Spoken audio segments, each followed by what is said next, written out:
Ex-cult members of Reddit, how were you introduced to the cult and how did you manage to escape?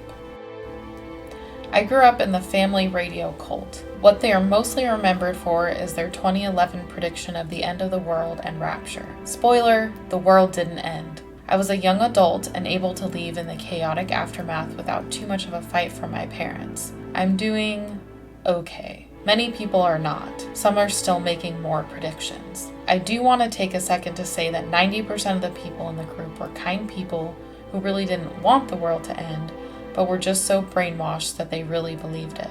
Some of the nicest, most giving people just got sucked in, chewed up, and swallowed in the abyss that was. When I was stationed in Okinawa late 90s, I went to this church that seemed to be the pretty generic Christian church, but they met in a small room above a store. Didn't think much about it until they got a new pastor.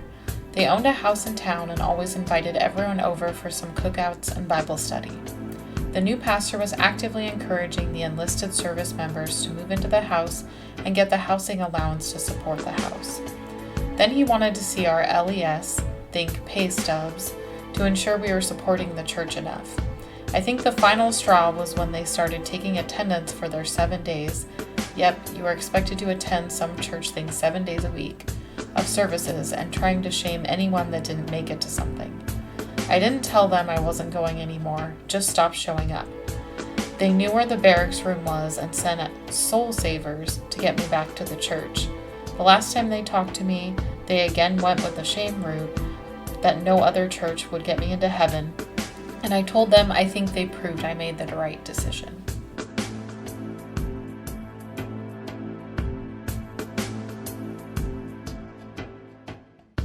South Korean cult. I attended but thankfully didn't join in the end. I had just moved to Korea at 18 years old and didn't really know anyone. I was just starting to learn Korean, conversational but still low level, and didn't really have a lot of friends yet. Someone invited me to go to church with them, and they were really nice and I wanted to meet people. I had a lot of fun at this church. The people would take me out to eat, help me with Korean, and even help me with my homework and test prep. It was 100% the nicest church I've ever visited, and I felt like I had a place to fit in now. This is how they suck people in. Also, there was a female pastor who was super hot and would sometimes let people, always younger men, stay with her if they needed a place. I always wondered if this was an intentional tactic to try to lure more young men in, because this specific church, one location of many, seemed to only go after men. Eventually, they started pressuring me to make myself unhealthy, saying that there was a balance between physical and spiritual strength. I love bodybuilding, so me being physically strong was an issue. They were pressuring me to lose muscle and try to make myself sick if possible, to make my body as weak as possible. They said if I didn't, my soul would grow restless and crawl out of my mouth when I was asleep. I repeatedly said I wasn't interested, but wanted to continue attending this church. This was not acceptable at all. They strongly pressured me to start making myself sick. I stopped going to the church and they waited outside of my school for me and followed me around for what seems like a couple of months. They knew my class schedule and were always outside trying to talk to me. Eventually, in the end, they backed off and I never heard from them again. Another guy from the church also got creeped out and left, and we're still good friends to this day. I was born into Scientology. Even though I internally questioned a lot when I was younger, I had learned very early on not to actually question anything. My aha moment was when I was ready to go on to the next step, and one of the other members, who not so surprisingly is also an ex-member now, asked me why I was planning on doing what I was doing, and my answer was, it's expected of me. I went home and really thought about what I wanted and realized I didn't actually agree with most things in Scientology. I started a process to leave shortly after. I had to leave the right way since my dad and sister are still very involved and I don't want to lose them from my life. I was in a cult that was run by a family member. It was a small group and we were to give 100% loyalty to this family member, financial and everything. It escalated to my whole life for a good 5 years, and I didn't know what normal relationships were. I met a guy and he showed me what love actually is. He told me that this relationship I had with this family member wasn't loving, and I immediately knew. Told him everything and was out since then. It was so hard to say, I think I might be in a cult, but I did. Blacklisted family member and other family members and haven't looked back.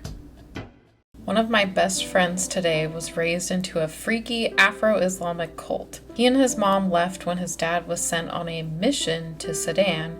As it turned out, he was sent to fight in a civil war on behalf of the local tribe/cult. They never heard from him ever again. They assume he was killed in action. He described his childhood as animal sacrifices, usually goats, every Friday, and he was forced to eat the heart raw and drink the blood, else he would be beaten. The cult owned a house-turned-apartment building in Detroit where he lived and said that his mother was never permitted to leave the building. He described how female genital mutilation was mandatory for all girls, which is especially fucked up.